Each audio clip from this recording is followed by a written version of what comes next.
This is really, really cool. This is going to be fun. Yeah. Yeah.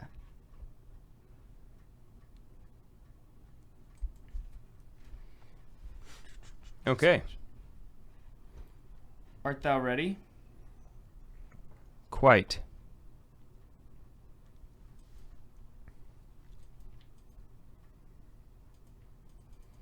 Art thou? C. Oui. Okay. Warning, the Catholic Man Show contains high levels of manliness. If you think you may be too weak to withstand the manliness represented in the following program, please do yourself a favor and stop listening now. If you choose to continue in spite of this warning, if at any time you feel yourself overcome by the manliness, stop immediately and consult your closest medical professional. And now, for the not-so-fair, faint, or frilly, we present The Catholic Man Show.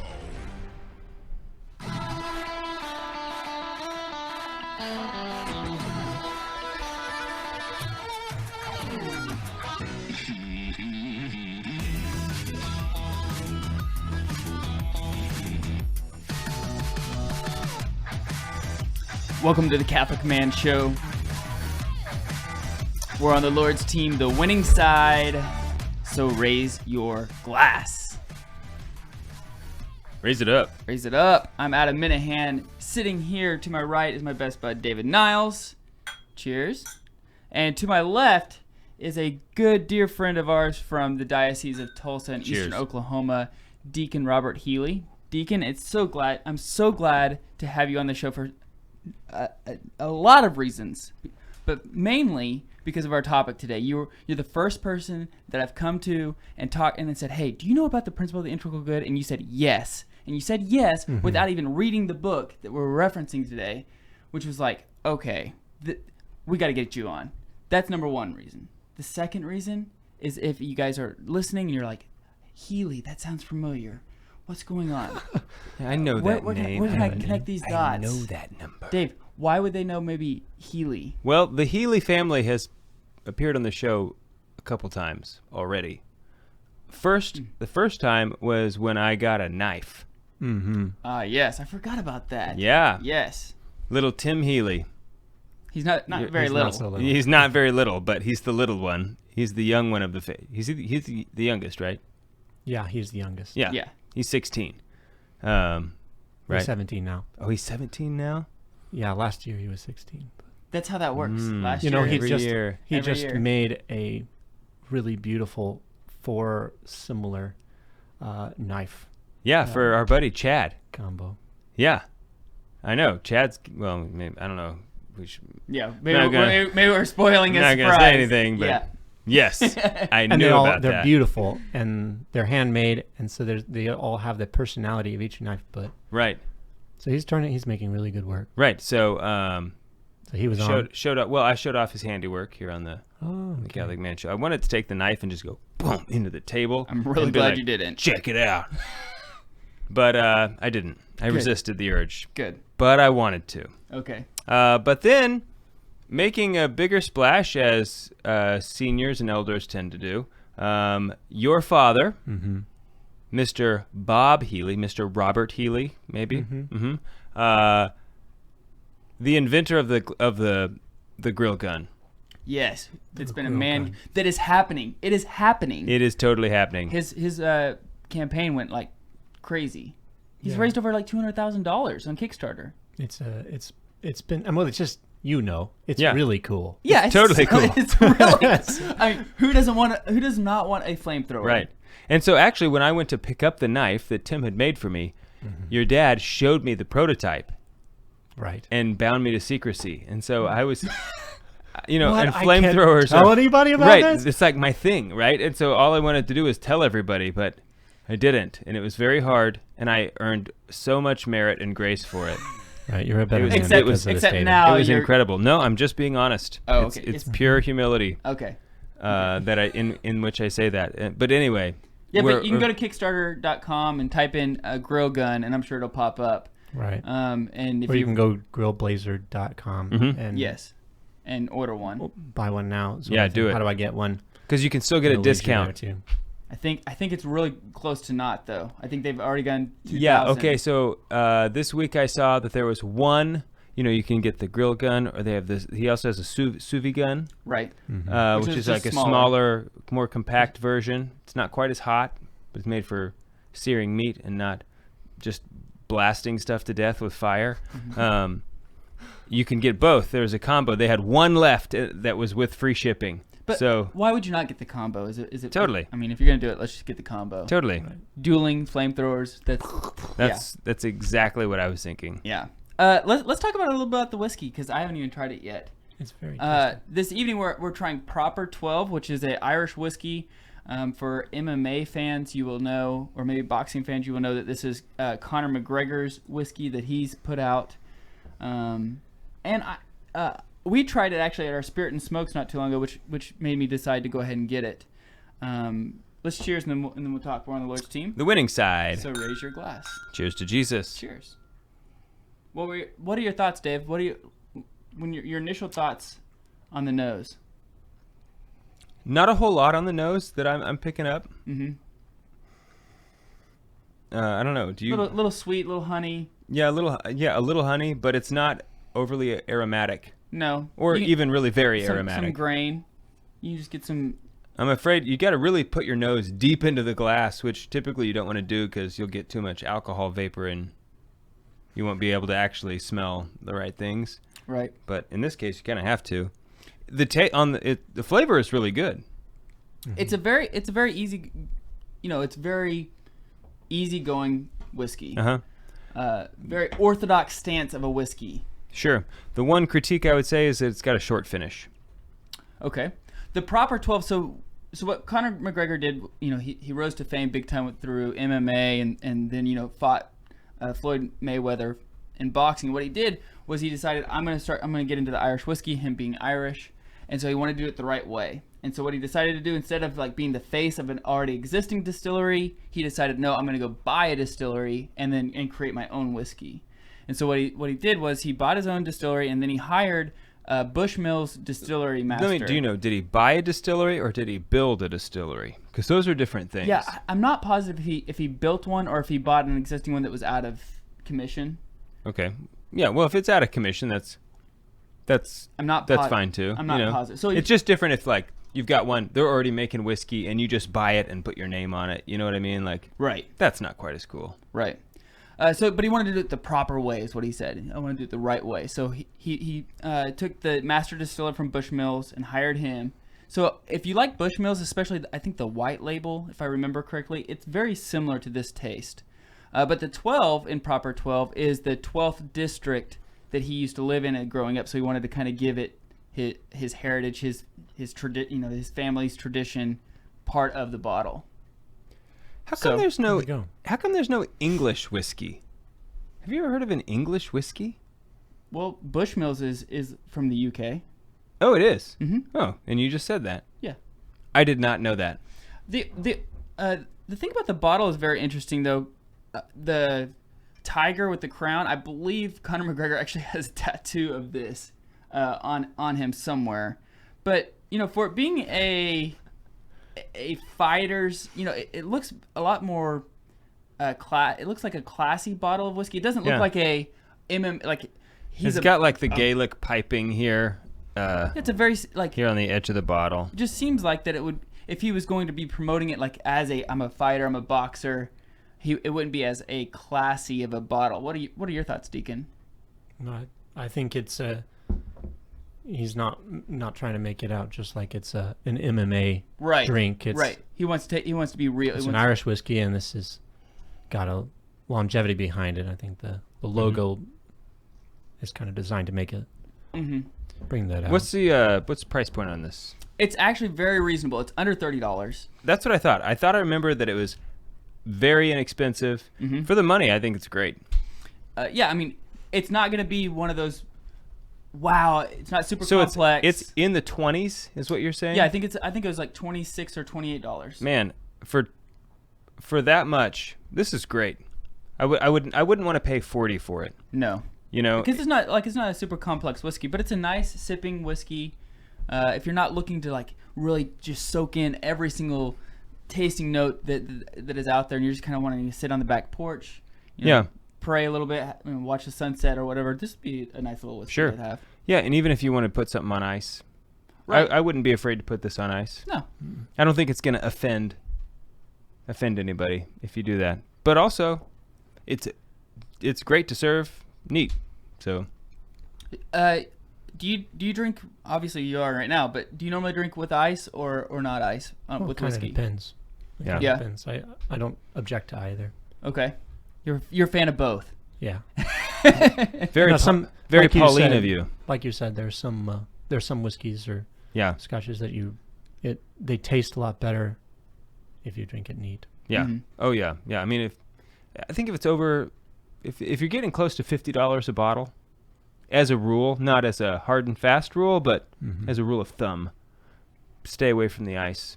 Right. If it's super hot outside, maybe drink something else. If you're just looking for a cold beverage, just don't pick that one. Right. I think that the proper 12 will get better as time goes, just because it's a brand new whiskey, and as time goes, he'll have more whiskeys that've been aging longer. To me, it just doesn't taste. I was wondering about that. If they're gonna start putting out older, if it's gonna get older as it goes on, or yes, I think this is just the way it's gonna be. No, I think here's the staple, and there's gonna be obvious. So it'll get more expensive too. It will get more expensive. Yeah, but I think that's why there's kind of more. It's more simplistic in the whiskey. It's not gonna KO you. Yeah. You see what I did there? Yeah. Well, McGregor's not very good at that. Well, he is. Just not in boxing. Just not recently. Yeah. Just not recently, but. People give him a hard time, but he's not a boxer. Right. It was a bold thing. Right. To go and fight somebody who's the best in their sport. Who's been at the in a best sport for a that's long not time. your sport. Right. Yeah. Well, he made a lot of money. He got paid. So. He got paid handsomely. Yes. He made a lot of money doing so. But so when we get back, we're gonna just jump right into the topic because there's a lot to talk about on the principle of the integral good. We're here with Deacon Robert Healey. We're on the Lord's team. The winning side. So raise your glass.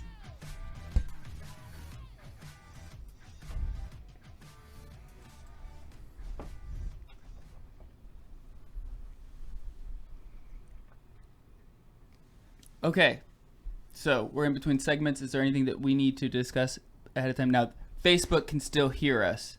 Sure. So, just Props FYI. to people on Facebook. Yes, but I just wanted to make sure you're Right. aware. But in between segments, Okay. is there anything that we? Dave, I think that the best way to go to start this is how we've always kind of started the conversation of it's the dog poop brownie principle. Okay. And then let him talk about his analogy, and then we can kind of go from there. And why it might be a superior analogy for discussing it, because it captures the essence. Maybe not the essence. How would you say it? There's somewhat of an intricate. Captures the problem better, maybe. Yeah. There's more going on than just. Oh, gross. Right. There's an interior issue that also people find very difficult when they first encounter the principle. When I think about the dog poop in the brownies, I always wonder, what do you mean there's dog poop in the brownies? Did you put the dog poop in and then blend it up?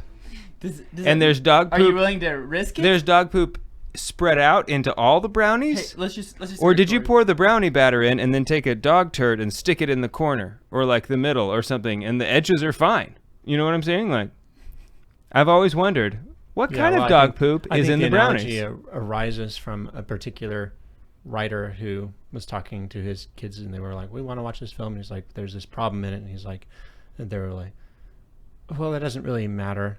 And he says, okay, well, let's let that sit. Let's bring the brownies to the table. And then I think he actually made brownies. Yeah, he made brownies. And as they're getting one, he says, yeah, there's a little bit of dog poop in them, but don't worry. Right. Like, it's just a little bit. It's just a little bit. And then they're like, what? So we should just go. Yeah. Okay, stand by. Okay. I'm actually sitting by.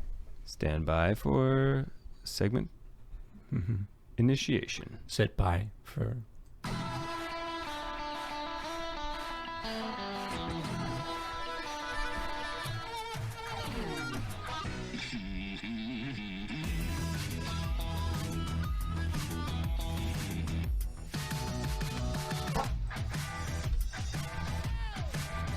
Welcome back to the Catholic Man Show. I'm David Niles, here with Adam Minahan, and our guest today, Deacon Robert Healey. Hi, David. Hello. Thanks for having me on. Hey, thanks for being here. You're doing a great job so far. Oh, good. Yeah. You know, Right.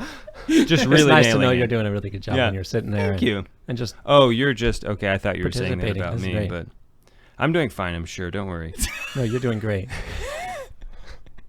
Okay, so Adam, what are we talking about today? This is your topic. Yes. So the principle of the integral good. That The is- principle of the integral good. Yes, that's the topic that we're going to be talking about today.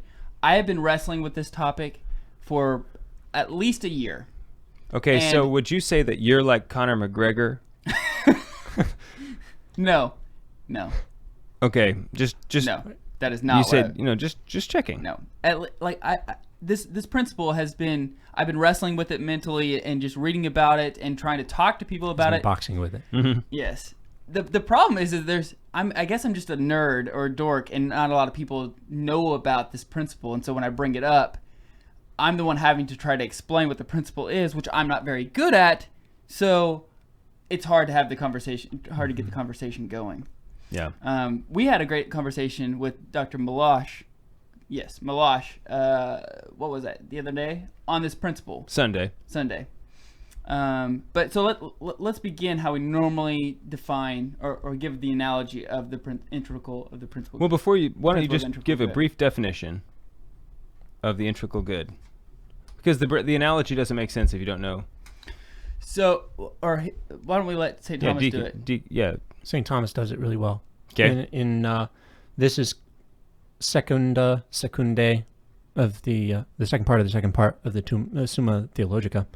In question 92, Article 2, reply to objection 1, he quotes Dionysius, says, "Good results from a cause that is one and entire."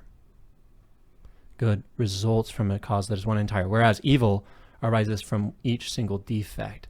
So the definition of the principle of the integral common good then is this aspect that good comes from this integrality. There's a wholeness of good. Mm-hmm. And evil is not a wholeness of itself, it's a defect, it's something missing, something lacking in some particular character of that that's taking away from the wholeness and the completeness. Mm-hmm. Right. So the analogy that we get that we start out with. Okay. Well, so basically, it's that. Let me just sum up what you guys just said. That if there's one thing bad in a thing, then the thing is bad. I mean, it's not good anymore. It's not whole. It's not whole. Right. Okay. So the analogy that my mom used to use this analogy Right. on us. Even in I remember this in grade school and stuff when about we had, movies. What was it? Small Faith Group. She used this quite often. Yeah. Right. Because we would be watching a movie, and my mom, I think probably many moms, had this uncanny ability to walk into the room at the one bad part of a movie. Do you know what I'm saying? And even my dad would be in there going, "You really did just the whole movie's been fine until you walked." Right. Some people have a knack for, and moms very often it's like God drives them into the room right at the moment when they need to see something. What are Right. you watching? Right. What is this? No, that's exactly what she would do. So she would use this analogy oh, well, it's just one bad scene. Okay, well, I'm going to make some brownies, and I'm going to put just a little bit of dog poop in it. Just a little bit. I mean, just one little piece. The rest of, most of the brownie is fine. And do you want to eat them? And we would say, no, I'm not going to eat dog poop. You crazy? And so the analogy is well, that's what you're doing with this movie. While the rest of the movie might be fine, the fact that it has this one bad scene makes the whole pan of brownies bad, so to speak. Which we'll talk about at the end of the show. We'll get into movies because this is something that has really frustrated me on this topic. We should have made brownies. That's what we should have done. But when I was giving you this example, I had you over for dinner not too long ago, and Right. when we were talking about this, you gave me a different analogy that I really liked. Which I think the analogy I like to use is, I think it's a little more helpful because, first of all, brownies aren't good for you anyway. I mean, they're delicious. They're delicious, Oh. but That is one man's opinion. That's a very qualified statement as far as, the nutritional value. Oh, they've got some. Yeah. Milk, eggs, Flour. It's basically bread. It's just bread. So my analogy that I like to use is that there's a lot of nutrition in a poison soup. Uh-huh. I mean, the meat is very healthy. The potatoes are really good for you. The carrots and the broth and the parsley or whatever you're sticking in the soup is really good for you. And you would add some arsenic, some cyanide, even if it's just drops in there. Yeah, even if it's just a little bit, where it's not just going a to little kill bit. you, but slowly make you sick over time. What happens is it first goes in, and right where it is infecting that. Mm-hmm. And in some sense, if you were to quick grab some out of the bottom of the pot, it would still be okay. It hasn't gotten down there and corrupted it. But the longer the soup sits in the presence of that poison, the more it saturates the entire thing, and actually corrupts the meat and the potatoes and the carrots in a way, because of their proximity to this and because of the fact that they're no longer able to be. It's not a whole soup anymore. There's a defect there. And the defect doesn't always have to be something missing. Sometimes the defect is something that's there that shouldn't be. It's a defect to take a staple gun and shoot yourself in the foot with it, because now there's something in your foot that shouldn't be there. And that's a defect. Totally. So, not that you've done that recently. I have not. That's good. I hope not to. I hope to avoid. You might not be here. I hope to with avoid us this doing so. evening. So there's different types of goods. There's St. Thomas lays out that there's 3 different types of goods. There's the ontological good, there's the physical good, and there's a moral good, which is also you can fall into the spiritual good as well. Let's talk about the ontological good, because I think it's important that we talk about these goods before we... Ontological as in the being. Right, the metaphysical reality of... The fact that this thing is. It's better to exist than not exist. Right. Yeah. Even in this sense. Right. Even in hell, it's better that... Right. That's what St. Thomas says, that it's better to exist in hell than to not exist at all. Right. Which, personally, it's like, I think it's debatable, but... I mean, I'll take him at his word. Yes. Right. But it might not seem good. Right, yeah. Seems like it would really suck. But but existence is a better thing than non-existence. Yeah. And so even the fact that the devil exists is maddening to him, because his existence is a good thing that God has given him and sustains. Yeah. And it's a way that even he can't make himself not exist. Yeah. Right. Points to the evil of birth control, because think of all the people who do not exist now that God really saw, maybe it was part of his plan, and their fate is worse than hell, according to Thomas, because they do not exist at all. That's a side note. Yeah. We can carry on otherwise. It's a profound point. Yeah. Okay, so there's the physical good, which is also the natural good, the existence of the physical forms of things. Right. My arm is meant to bend like this, not to bend the other way. If the it other did, way I would Right. probably faint, or I don't know what I would do. If it started bending the other way, or your head started spinning the wrong way, or something, right. I would probably. Come on, dude. Don't admit to that on. I don't know. I don't know actually what would happen. In front of everybody. I could. I don't know. But then the moral At least act tough or something Yeah, until it I would, actually happens. I you would know? probably groan and fall over I would say, oh, that's with a cool. crash. Oh. And then there's the moral good, Right. which is also considered the spiritual good as well. Maybe just talk a little bit about It that. has to do with human action. Right. Practical, moral means practical. So the practical, active, how we act, we do something, using our intellect, using our will, using our different faculties, and I do something which is not part of the whole, part of the totality of and the goodness of God's intention. If there's a defect there, and that militates against really the rest of it, because the good is a whole complete ordering. Yeah.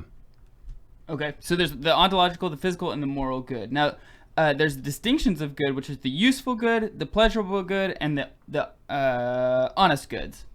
So St. Thomas The says, useful, the pleasurable, and the honest. correct. St. Thomas Okay. says the useful is the good which by its nature is ordered towards another good. Okay, I get that. Good with that? If you St. weren't, Thomas. I mean, if you weren't good with that, I'd be like, well, take it up with St. Thomas. Right. Maybe to open that up a little bit.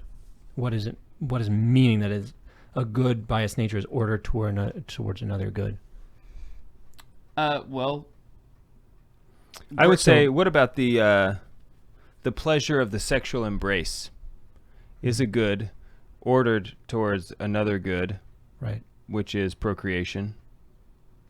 yes, but that may fall under the pleasurable good as well. Okay, well, it could be both. Something it doesn't have to be Either one or the other. It right. could be both. Right. And a good could have multiple. I mean, it could have multiple ends. Sure. Well, Yeah. take an analogy of the movement of the hand, the movement of the arm, all of the intricacies of how God has put this together so that my fingers work the way they ought to.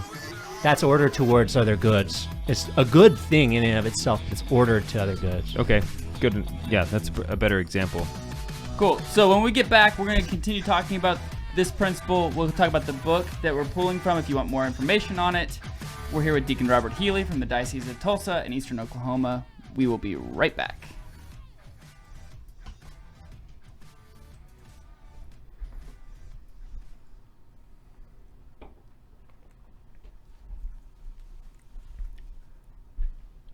Cool. All right. How are we doing? I think we're doing well. We're already halfway through the show. Cool. So it goes to show you how Of quick, course. how quick things go. So we'll just briefly talk about the pleasurable goods, the honest goods, and then I think we should start talking about movies. Mm-hmm. And this aspect of what do you do when you Right. encounter a And film? how do you yes, because this is the part that I've been wrestling with. Right. So Right. we should get to that as And soon what as does it mean? possible, I so mean, it it's like, still okay, in the so if time. it's not considered good, does that mean, what does that mean? Yeah, for your own, can you not consume it, you know? Right. Well, yeah, so we can talk about that, and we can even use the example I think that was in here that simulation and the simulation and non-simulation, but then also he gives the example of if you have a video of your wife that portrays your wife as evil, but it's absolutely hilarious and funny and entertaining. mm-hmm. It's and you play it. Not only is it offensive to your wife while you play it because it portrays her as evil, but even if just for the sake of keeping this is offensive to your wife because it portrays her as evil. Why are you holding on to it? Yeah. Right, even though if it's funny. Right. So you can kind of use that. Father Ripperger uses this in relation to taking the Lord's name in vain Okay. in movies. Okay. I'm not going to get into that today. It's a totally different topic. Oh, you mean the road? My major objection to that that, particular, yeah, that's different. Right. Different subject. Right. Okay. Okay. Right. So the principle of the integral good, as it bears in on these things, we're still, everything's within the concept of the wholeness that the good needs to have. What the evil is doing is it's taking away from, it's defecting Yeah. from the wholeness that it ought to be present. Ought to be present in the action in the film. A film ought to be entertaining and teaching, and ought to represent the truth in whatever it's doing for the entertainment of the audience. And so, if it's entertaining the audience in lousy, stupid ways, Right. Immoral ways. but it's bearing, well, yeah, that. So if it's just representing the truth in, but it's doing a lousy job of representing the truth, but at least giving good credence to the truth, as very different from you mean than like if it's a Protestant Christian movie? Yeah, well, like yeah, God, if it's trying to tell the truth and it comes off preachy and Like stilted God's and, Not Dead? Yeah, I hated that movie. It's Right. terrible. but it's not as bad of a film as something which is really enjoyable and really exciting and really thrilling film that militates against the goodness of God. Right. Yeah.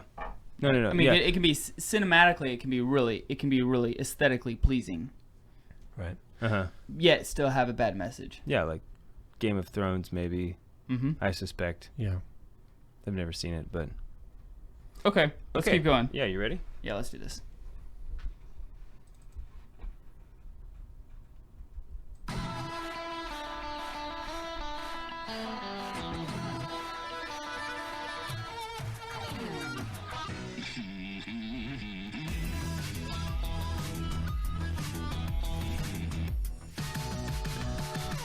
Welcome back to the Catholic Man Show. Sitting here with David Niles and Deacon Robert Healey. We're talking about the principle of the integral good. Now, there's a book out there if you guys are interested in picking up more this book and learning more about the topic. It is by Father Chad Ripperger. It is put out by Census Traditionis Press. Traditionis. There you go. There you go. My Latin is very good. It's as good as my Spanish. But so you can learn more about this topic on this book. However, Father Ripperger talks about at the beginning of this book, he says, this book will not satisfy scholars because it doesn't go into depth, and it will not satisfy laity because it'll be too dense. So it's just giving a warning. Yes. So really targeted market there. Right. I like it. So just throwing that out there to you, if it's a struggle for you, you're not alone. If your name's Adam Minahan, I've this struggled book with is this. for you. Right. So you can pick that up, The Principle of the Integral Good by Father Chad Ripperger. Okay, so we're sitting here, we're having a nice Irish whiskey, proper 12. We're talking, we just before the break we were talking about the useful goods. We're talking about the pleasurable goods really fast, and the honest goods. Father Chad throughout this book pulls and draws from mainly St. Thomas Aquinas, as he does with most of his talks and writings. I guess he's a Thomist, but he's also he's a doctor, like psychologist. I don't know what. Yeah, what I don't know. I know he has a tome on psychology. Mm-hmm. His book on psychology is just ridiculously huge. It's actually 3 books in one.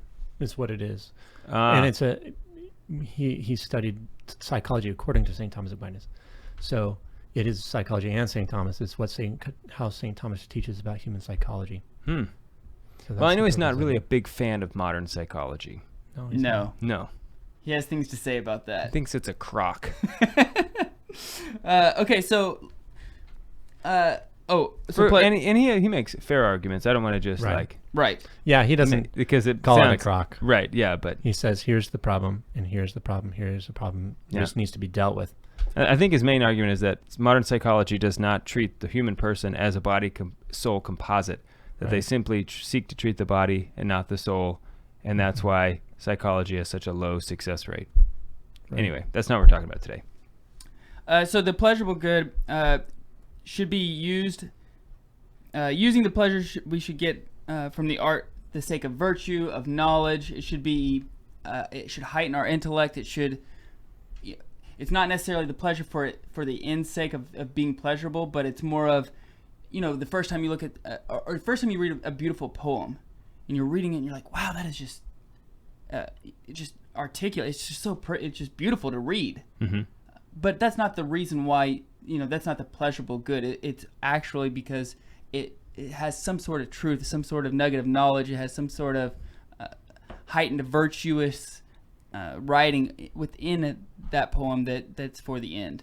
Does that make sense? So the good of taking it is a good thing to take pleasure in eating a really good hamburger. Totally. It should give you pleasure, and that's a good Especially thing. If there's bacon on it. Yeah, it should give you even more pleasure. Right. There's bacon on it. Yeah. If I'm eating a hamburger simply because I want the pleasure of eating a hamburger, I'm eating it for the wrong reasons.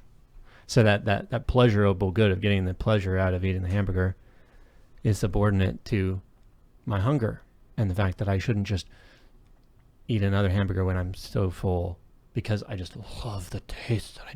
And so I just chew it up and I spit it out. I take another bite and chew it up. And some of the ridiculous things we could do, seeking after the pleasure for its own sake rather than accepting the pleasure as a secondary, as kind of icing on top of a cake, Right. I think Yeah. which this is what icing's for. right. And exactly. Is Yeah. to give you even more pleasure in eating the cake, which is a good thing. Yeah. You know? And I think when you disorder this is what Right. causes effeminacy.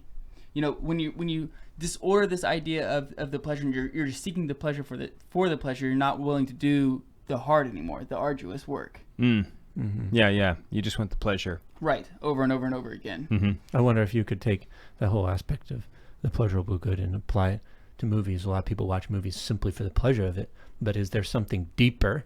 Is there something more purposeful in encountering this story, in watching this narrative play out in front of you with all the suffering and all the courage and all of the everything else that may or may not be portrayed in it? Sure. I think that's an application of this discussion of the pleasurable good. Yeah, they're just not willing to put in the mental energy to contemplate those things. And Right. let's just put in another movie. I don't want to think about it. Let's just put it in And we a have new some one. movies that are designed just to give you pleasure, and then they don't appeal to your intelligence at all. Right. In fact, they have the opposite effect. Sometimes there's some movies that just take away from your intelligence. You walk into the room, it's like, I will never get back this 2.5 hours of my life. Those are some of my favorites. And then you have the honest good, the good. They used to be, anyway. that's right. The good, the honest good is the good which is sought for its own sake and for which other goods are ordered. So what would be a good sought for its own sake? Does anybody know? Somebody knows. Jesus. Okay. The answer is Good shot for its own sake. Another example might be, Jesus is always the answer, dude. Right. yeah, well, he is. So is the creation that is That he- created through yes. him. So, I would say that an example of it might be the good of observing nature in springtime or in summer, Mm-hmm. taking in the reality of the world we live in, and that's something good in and of itself. The speculation of the mind. Or truth, maybe. I mean, Mathematics. People who are passionate about mathematics study it because there's a good in itself in studying the order that God has established in the whole universe. Okay. So those might all be Gotcha. Beauty. Mm-hmm.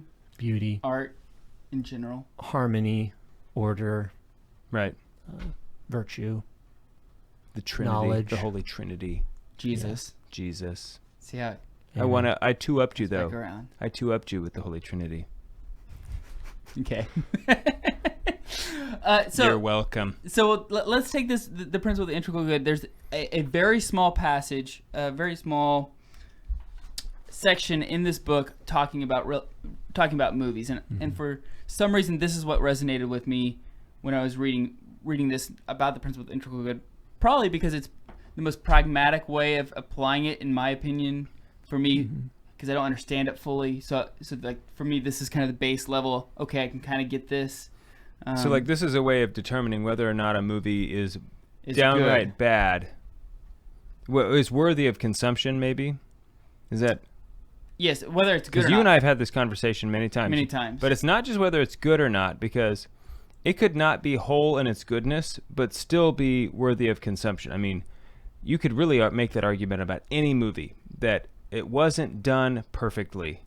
You know, there was some good, no matter how minute, that might have been missing. You know, or it could have been done better. It could have been a little bit more beautiful. It could have been maybe a little shorter. Maybe it dragged on. You know, it's like that doesn't make it a bad movie. But what you're talking about is not just this movie isn't good, but I feel like what you're really about to bring up is that a movie is bad and should not be watched because of these reasons. The aspect of a defect. Yeah, the You know, defect. like a the movie defect is ought so to severe. be a wholeness. It ought to be something that's really in unity with all of the order that God has established in the world and reality. When art reflects reality and imitates reality in a seemly way and in a beautiful way, it doesn't militate against the order that God has made. So when there's a defect, when there's something morally bad, something where maybe it's not morally bad, but you're taking something evil and you're presenting it in a good light, in a pretty light. Yeah. You're taking it and you're twisting and you're distorting. There's a defect there, and that I think a lot of what we're looking at here is like, how do you determine where the defect is, and is it worth? Is it something that renders this film something that I should steer clear of? Right. Yeah. Right. So when watching a film, there's a thing called simulated acts and non-simulated acts. So simulated acts would be an example of like theft or in a war movie, killing. You know, if you're in the right state of mind, you know that they're like, while watching this movie, no one died. Even though it portrays in this war movie that somebody died. Pop, pop, pop. I've died. Right. Blood spitting out of the mouth. Yeah. Right. Or not even any animals died. Right. You're watching Chuck Norris. You're watching John Wayne. Something like that. They're all gun blazing. Pow, pow, pow, pow, pow. No one is dying. New York City just went up in smoke and collapsed because the Avengers are going through it. But New York City is still there. Yeah. Right. This is simulated. So it's simulated. There's non-simulated acts, which are things like lust, lustful acts, or taking the Lord's name in vain. Yeah. That you cannot simulate by its very nature of what it is. You cannot. Right. That the person who takes the Lord's name in vain, even in character, is still taking the Lord's name in vain. Right. It's still blaspheming. When a man undresses and a woman who is not his wife undresses, and they're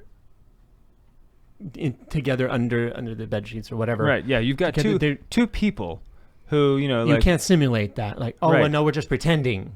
And you've got this man who's under the sheets with probably an incredibly gorgeous woman. It's like, and they're both at least. That's not something that can be simulated. Right. Exactly. Right.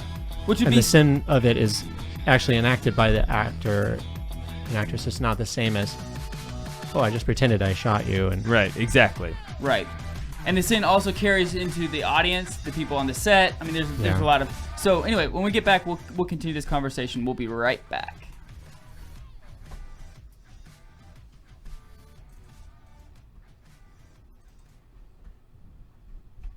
Let's just keep going, if you're good with it. Okay. Is there? I mean, unless you want to. I was just gonna see if we had any. I don't think so. I mean, I've been kind of trying to watch. Yeah, this First is questions. really stuff that really needs to be talked about. Yeah. I think that our society, we're so good at putting earplugs in and saying, la, la, la, la, la, la, Yeah. and not trying to actually just ask the rationalizing. different questions and say, okay, Or rationalizing it. right. I mean, that's what most people do. It's not necessarily that they. I mean, it's not that they just put earplugs in and say, blah, blah, blah, blah, I'm ignoring this. It's like, no. Yeah, sometimes. I'm acknowledging that this is what's happening, but it's okay because the rest of it is, that's the issue. I want it to be okay, so my intellect comes along and sweeps up all the breadcrumbs and makes it, this is probably okay because even though they're not husband and wife, they're... Right. Yeah. Well, at least they're committed to each other. Right. Well, and, the goodness of the human body is not a bad thing, and so Yeah. you can take all sorts of reasons, but... Okay, let's keep going. Keep going. And everybody else wanted to see the movie, so, And they were already making money. They already bought me the ticket. Right. Yeah.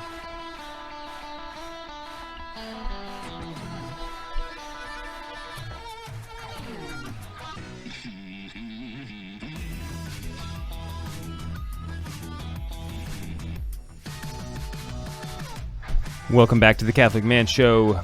I'm David Niles here with Adam Minahan and Deacon Robert Healey. Hey.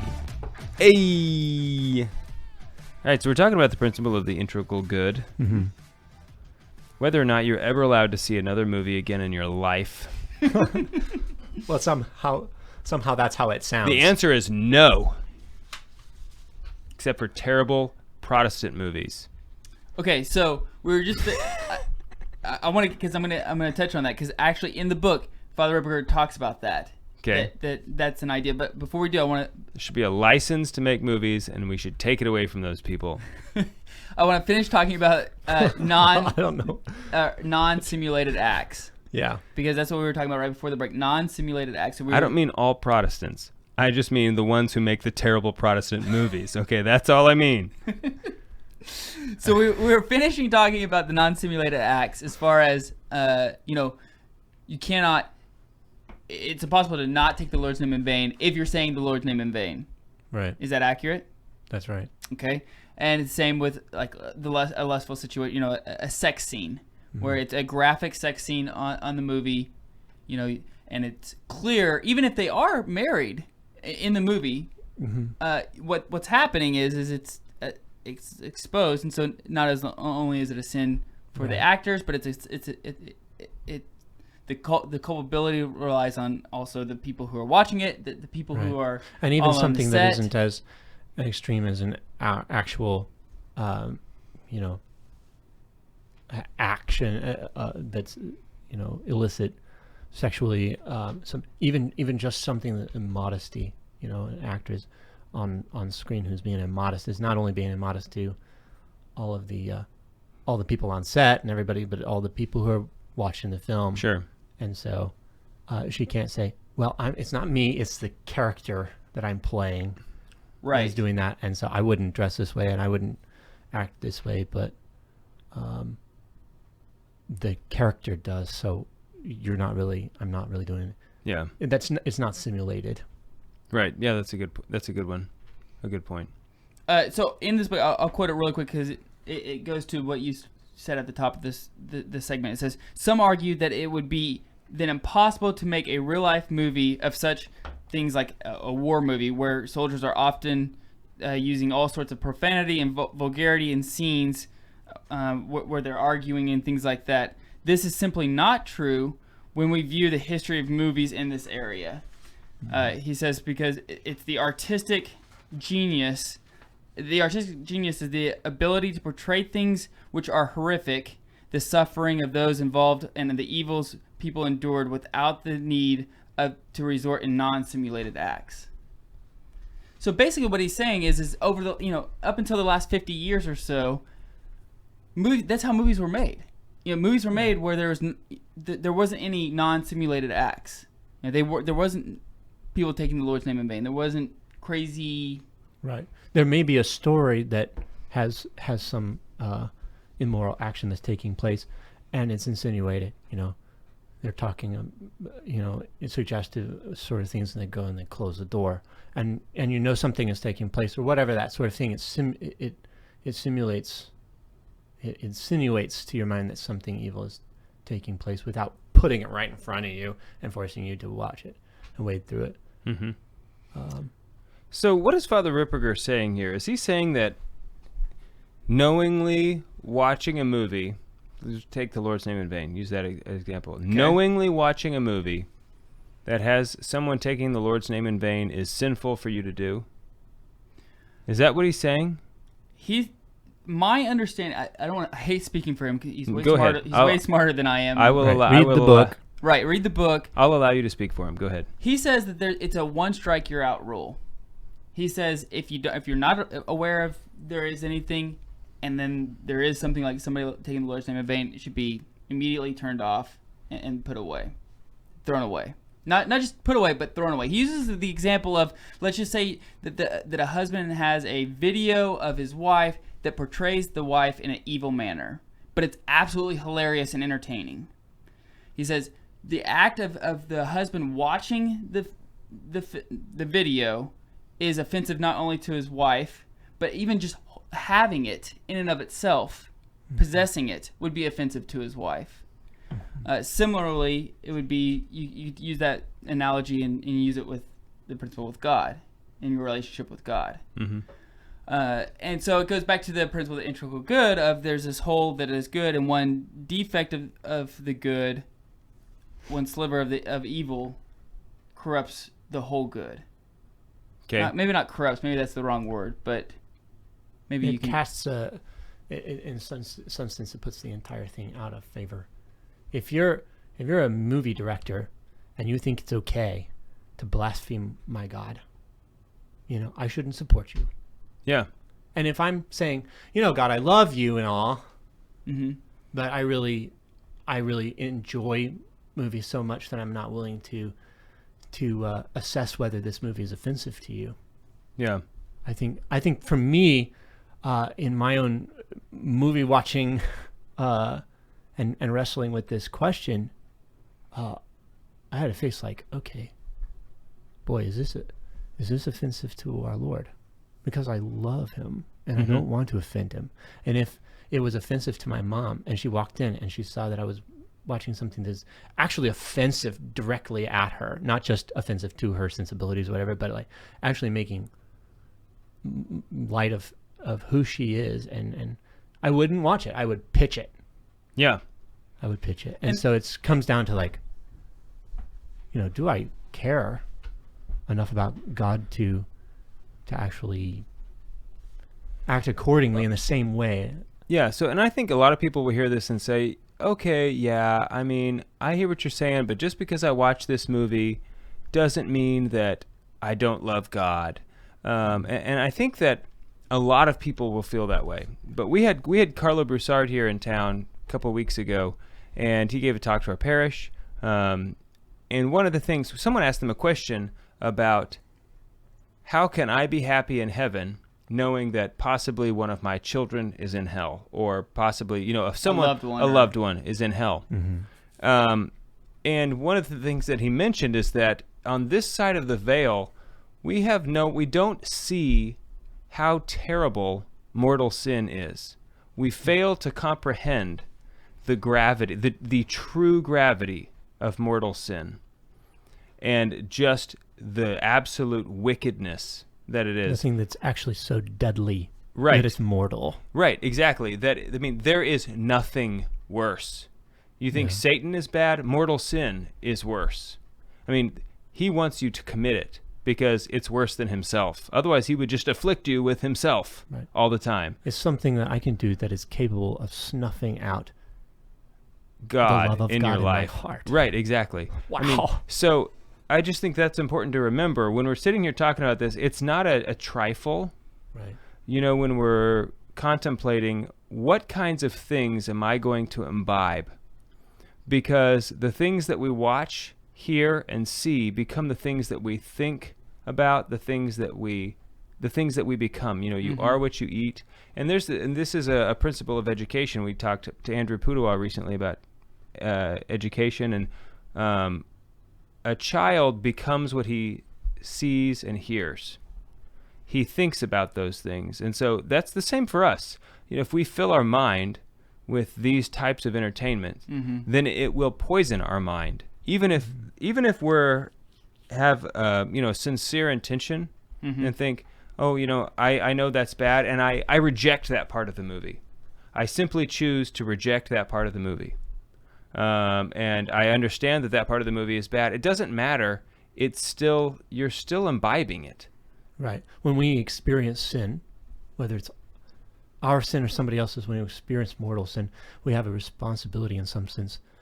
Something Father John Hardin talks a lot about. We have a responsibility to do reparation in reaction to that. When I hear about some horrific crime that's been committed somewhere in the world, and I hear about this, I'm not capable of just saying, "Oh, what a shame," and going on with my life.